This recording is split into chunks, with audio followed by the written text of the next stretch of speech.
Praise the lord. పిల్లరా, మరి యొక్క నూతన ఉదయకాల సమయంలో దేని వాక్యాన్ని చదువుకుందాం. యోహాను సువార్త 6వ అధ్యాయము 35వ వచనం. The gospel according to saint John chapter 6 and verse 35. అందుకు యేసు వారితో ఇట్లనెను, జీవాహారమును నేనే, నా యొద్దకు వచ్చువాడు ఏ మాత్రమును ఆకలిగొనడు. And Jesus said unto them, I am the bread of life. He that cometh to me shall never hunger. ప్రియులారా, యేసు ప్రభువారి అతి శ్రేష్టమైన నామంలో మీ అందరికీ శుభములు తెలియజేస్తున్నాను. మరి యొక్క నూతన శ్రేష్టమైనటువంటి ఉదయకాల సమయాన్ని బట్టి మొట్టమొదటిగా దేవుని ఎదుట సాగిలిపడి ఆయన పూజించి కృతజ్ఞత ఆశలు చెల్లించినట్లయితే అది మనకు, మన కుటుంబానికి ఎంతో ఆశీర్వాదమనే సత్యాన్ని జ్ఞాపకం చేస్తున్నాను.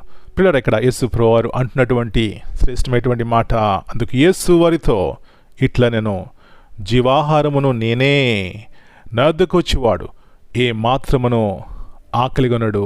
పిల్లరా, ఈ లోకంలో చూస్తున్నప్పుడు మనిషి ఆహారం లేక చనిపోతున్నాడా అంటే లేదండి. ఆహారము ఎక్కువై ఆహారము తిన్నా చనిపోతున్న సంఖ్య ఎక్కువ ఉంది కదండి. పిల్లరా, ఈ విధముగా చూస్తూ వచ్చినప్పుడు మనిషి జీవితంలో జీవింపచేసే ఆహారము ఒకటి ఉంది, ఆయన యేసుప్రభువారు.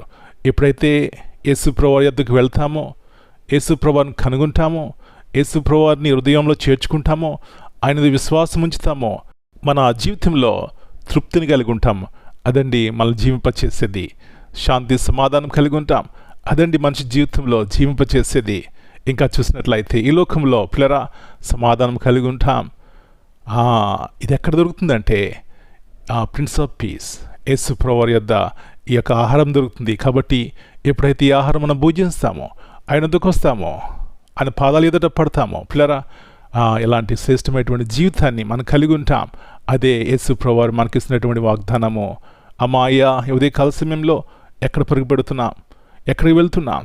ఈ జీవాహారం ధరకు వచ్చినట్లయితే తృప్తిని కలిగి ఉంటాం, క్షేమాభివృద్ధిని కలిగి ఉంటాం. అందుకంటే ముఖ్యంగా నిత్య జీవంతో కూడినటువంటి జీవితాన్ని మనం కలిగి ఉంటాం. అలాంటి కృపను ఉదయకాల సమయంలో దేవుడు మనందరికీ దయచేయనుగాక. ప్రార్థన చేసుకుందాం. ప్రభువా, పరిశుద్ధమైన తండ్రి, మరి నూతన ఉదయకాల సమయాన్ని బట్టి మీకు వందనాలు నాయనా. ఈ లోకంలో ఎక్కడికి పరుగుపెట్టినా, ఏం చేసినా మనిషి జీవితంలో తృప్తి లేదు. కానీ యేసు ప్రభువా, మిమ్మల్ని కనుగొన్నప్పుడు మీరు అంటున్నారు, నేను జీవాహారమును, నా వద్దకు వచ్చేవాడు ఏ మాత్రం ఆకలిగొనడు. అవును ప్రభువా, ఆకలి మనిషికి ఆహారం ఉంది, తింటున్నాడు, కానీ ఆకలి తీరడం లేదు. అవును ప్రభువా, నిజమైనటువంటి ఆహారము మీరై ఉన్నారు. మీ యొక్క మాటలు, మీ యొక్క శ్రేష్టమైనటువంటి వాగ్దానములు మా జీవితంలో మేము కలిగి ఉన్నప్పుడు తృప్తిగా ఆనందకరమైనటువంటి జీవితం కలిగి ఉంటాం. ఇలాంటి కృపను ఈ యొక్క క్రిస్మస్ సీజన్లో మేము కలిగి ఉండడానికి సహాయం ఇచ్చేయమని మనం మీ చేతిగా అప్పగించుకుంటూ ఈ ఆహారం భుజించి ప్రభువా మేలుకరమైనటువంటి జీవితం, ఆశీర్వాదకరమైనటువంటి జీవితం కలిగి ఉండడానికి సహాయం ఇచ్చేయమని, అంధకార చీకటి శక్తులు లయపరిచి ప్రభువా పరిశుద్ధమైనటువంటి జీవితం కలిగిన వారమే దేవుని యొక్క మహోన్నతమైన నామం మహింపరచబడడానికి కృప దయచేయమని యేసు ప్రభువారి అతి శ్రేష్టమైన ఘనమైన నామమును బట్టి ప్రార్థన చేస్తున్నాను తండ్రి. Amen. God bless you all. My dear brothers and sisters, greetings in the precious name of our Lord and Savior Jesus Christ. Here in John chapter 6 and verse 35, then Jesus declared, I am the bread of life. Whoever comes to me will never go hungry. In this profound statement, Jesus reveals himself as the ultimate source of spiritual nourishment. Just as bread is essential for physical survival, Christ is essential for the life of the soul.